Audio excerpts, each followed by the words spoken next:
பேசுவது கிளியா இல்லை பெண்ணரசி மொழியா?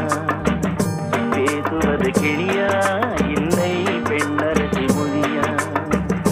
கோயில் கொண்ட சிலையா கொக்குமலர் கொடியா? பேசுவது கிளியா